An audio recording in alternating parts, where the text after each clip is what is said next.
Olá pessoal, tudo bem? Eu sou o pastor Giovanni, eu tenho uma palavra de Deus para o seu coração. Hoje nós vamos continuar nossa série escatológica, série sobre profecias, falando sobre a teoria do arrebatamento parcial. A teoria do arrebatamento parcial. Nós vamos entender um pouquinho mais conceitos importantíssimos das profecias, da escatologia, que nada mais é do que a doutrina ou a ciência que estuda os acontecimentos do porvir. Os acontecimentos das últimas coisas, escatos, últimas coisas, logia, estudo acerca das últimas coisas ou das profecias, principalmente com relação ao futuro. E essa teoria é muito importante nós estamos abordando. A doutrina, da translação da igreja, ou seja, o arrebatamento da igreja, é uma das considerações mais importantes da escatologia do Novo Testamento. Eu vou começar lendo aqui o que diz 1 Tessalonicenses 4:14 até o 18. Olha o que diz. A Bíblia diz assim: dizemos, porque se cremos que Jesus morreu e ressuscitou, assim também aos que Jesus dormem, Deus os tornará a trazer com ele. Dizemos-vos, pois isto pela palavra do Senhor, que nós, os que ficarmos vivos para a vinda do Senhor, não precederemos aqueles que dormem. Porque o mesmo Senhor descerá do céu com alarido, com voz do arcanjo, com a trombeta de Deus, e os que morreram em Cristo ressuscitarão primeiro. Depois nós, os que estivermos vivos, seremos arrebatados juntamente com ele nas nuvens ao encontrar com o Senhor nos ares, e assim estaremos sempre com o Senhor. Que linda essa passagem da palavra de Deus. E fala justamente disso, da teoria do arrebatamento parcial da igreja. Nós já vimos um pouquinho nos vídeos anteriores sobre a relação da dispensação da graça, da era da igreja, entre a verdadeira igreja e a falsa igreja. O verdadeiro evangelho e o falso evangelho. Foi o que nós vimos no vídeo anterior, eu te convido a assistir, que fala sobre o plano de Deus nas eras, ou através das eras, dos tempos. Nós falamos um pouquinho sobre isso. São 7 vídeos que falam só sobre a dispensação da graça, a era da igreja, os tempos, o que é dispensação, como é que Deus tem se revelado ao longo da história ao homem e quais são os períodos do tratamento de Deus, tanto com Israel quanto com a igreja do Senhor Jesus. Então, como eu falei, a doutrina da translação, ou então o rapto da igreja, é uma das considerações mais importantes da escatologia, principalmente, obviamente, no Novo Testamento. Está lá em João 14, de 1 a 3, em 2 Tessalonicenses 2:1, esse trecho que eu li, 1 Tessalonicenses 4, de 13 a 18, 1 Coríntios 15, 51 a 52, Filipenses 3, 20 a 21, e 2 Coríntios também 5, de 1 a 9, fala sobre essa doutrina tão importante. É uma das questões em que os estudiosos da Bíblia mais discordam atualmente. Ou seja, existem vários posicionamentos escatológicos, teológicos com relação a isso. Existem intérpretes da escola pré-milenarista, e eles estão divididos, ou seja, das escolas que acreditam em eventos antes do milênio e que o milênio vai ser literal, eventos que nós vamos abordar mais para frente aqui. Então, estão divididos em campos como o parcialista, que levanta a questão de quem participará do arrebatamento. Tem também os pré-tribulacionistas, que acreditam que Jesus voltará antes da tribulação, os mesotribulacionistas, que acreditam que Jesus vai voltar no meio da tribulação, e os pós-tribulacionistas, que acreditam que Jesus vai voltar no final do período tribulacional. Todos eles levantam a questão da ocasião do arrebatamento em relação ao período tribulacional ou da tribulação, como nós normalmente conhecemos. É muito importante nós compreendermos os termos. Para isso, nós vamos trazer aqui para você uma definição dos principais termos escatológicos, termos proféticos, termos bíblicos com relação a isso. Seria bom, nesse momento, apresentar essas várias palavras que são usadas no Novo Testamento em relação ao segundo advento de Cristo, ou a segunda vinda de Cristo. Uma das palavras é parousia, a outra é apocaripsis, bem parecido com Apocalipse, mas é diferente. a terceira palavra, epifaneia. São 3 palavras gregas que nós vamos estar esclarecendo para você aqui através desse vídeo. Embora essas palavras, né, sejam muitas vezes consideradas técnicas com designações específicas, o Walvoord, um dos grandes teólogos, né, pré-milenistas, escreve o seguinte, ele diz assim: é a opinião do escritor que todos esses 3 termos são usados em sentido geral e não técnico. Refere-se tanto ao arrebatamento quanto ao retorno glorioso de Cristo à terra. Primeira palavra, parousia. O que significa esse termo grego parousia? A palavra mais frequentemente usada nas Escrituras em referência ao retorno de Cristo é parousia, P-A-R-O-U-S-I-A. Ela ocorre cerca de 24 vezes no Novo Testamento, ou seja, bastante frequência, numa variedade de conexões. Como a sua etimologia indica, a palavra significa estar perto ou ao lado, e ela envolve tudo o que a palavra portuguesa presença denota ou significa.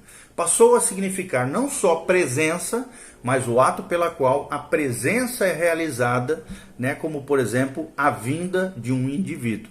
Um breve resumo, né, do seu uso no Novo Testamento inclui 1 Coríntios 16, 17, 2 Coríntios 7, 6 e 7, Filipenses 1, 26, 2 Tessalonicenses 2, 9 e vários outros trechos, 2 Pedro 3, 12, todos são forçados a concordar, né, os estudiosos das línguas originais, que esses casos são gerais e não técnicos. O fato de que é usada também frequentemente com relação ao arrebatamento da igreja é claro em várias referências da Bíblia, 1 Coríntios 15, 23, Tiago 5, 7 e 8, 2 Pedro 3, 4 e 1 João 2, 29 e em outros trechos também da palavra de Deus. No entanto, a palavra também é usada com relação ao retorno de Cristo à terra, com a igreja, né? Ou seja, para a igreja, em várias passagens, como por exemplo Mateus 24, versículos 3, 27, 37 e 39, 1 Tessalonicenses 3, 13, 2 Tessalonicenses 2, 8 e 2 Pedro 1, 16. Então é inevitável concluir que a mesma palavra é usada em todas essas passagens num sentido geral e não específico.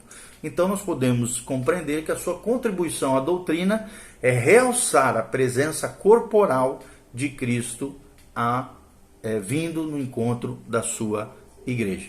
A segunda palavra ou conceito escatológico, ou palavra importante dentro das profecias é apocalipsis. A-P-O-K-A-L-U-P-S-I-S. Apocalipsis. É até meio difícil de falar, mas é bem parecido com Apocalipse, só que um pouquinho diferente. A segunda palavra importante para vinda de Cristo, né? Ou seja, ela ocorre 18 vezes na forma de substantivo e 26 vezes na forma de verbo. E ela é obviamente derivada de apo e kalupto. A última significa cobrir ou esconder, com o prefixo descobrir ou desvendar e assim revelar. Então, uma pesquisa daquelas passagens em que a palavra é usada em relação a Cristo demonstra que em várias ocorrências ela é usada para descrever a segunda vinda de Cristo. Em outras passagens, todavia, essa palavra é usada claramente com referência à vinda de Cristo nos ares para buscar a sua igreja, como por exemplo 1 Coríntios 7, Colossenses 3, 4 e 1 Pedro 1, 7 e também no versículo 13 do primeiro capítulo de 1 Pedro. Então a doutrina em jogo no uso da palavra em relação a Cristo é uma ênfase na manifestação futura da glória de Cristo. Terceira palavra muito utilizada, escatológica também e profética, é epifaneia. E-P-I-H-A-N-E-I-A. A terceira palavra é usada também para retorno de Cristo, né? E significa trazer à luz, jazer, brilhar, mostrar, né? É encontrado, por exemplo, nos clássicos de Homero, né? E a adição dessa proposição dá a ela um significado intensivo, ou seja, ela é usada para a primeira vinda de Cristo à Terra, também na sua encarnação, como por exemplo em Lucas 1,79, 2 Timóteo 1,10, quando faz essa menção de Cristo em sua encarnação. Quando essa palavra, epifaneia, é empregada em referência ao retorno do Senhor, em dois casos ela se refere ao arrebatamento da igreja. Em dois casos parece referir-se à segunda vinda de Cristo. Parece então uma saudável exegese classificar 1 Timóteo, por exemplo, 6:14 e 2 Timóteo 4:8 como referências ao arrebatamento da igreja. Tá? Em 2 Timóteo 4:1 e Tito 2:13, no entanto, parece haver uma referência à sua segunda vinda, aqui uma vinda visível juntamente com a igreja. Então a ênfase dada à verdade no uso de epifaneia serve para assegurar que Cristo realmente aparecerá e será reconhecido e manifesto de maneira visível aqui na segunda vinda de Cristo. É interessante deixar bem claro que uma coisa é o arrebatamento da igreja, outra coisa é a segunda vinda de Cristo, que é uma vinda visível, onde todo olho o verá. Já o arrebatamento, a igreja será tomada, raptada da terra e vai se encontrar com Cristo nos ares. Ou seja, a igreja vai ver Cristo, mas os demais provavelmente, pelo menos é o que a gente compreende à luz das Escrituras, não verá Cristo no arrebatamento da igreja. Ok? Então essas palavras ressaltam três grandes fatos em relação a esse segundo advento. Cristo estará visivelmente presente, sua glória, por conseguinte, será de todo revelado na segunda vinda de Cristo, e ele mesmo será totalmente manifesto a todos. Ok? Então, como é que funciona essa teoria do arrebatamento parcial que nós estamos mencionando? Nós vamos falar no vídeo seguinte. Continue conosco, aprendendo mais sobre profecia, sobre escatologia. Que Deus abençoe a sua vida e o seu coração.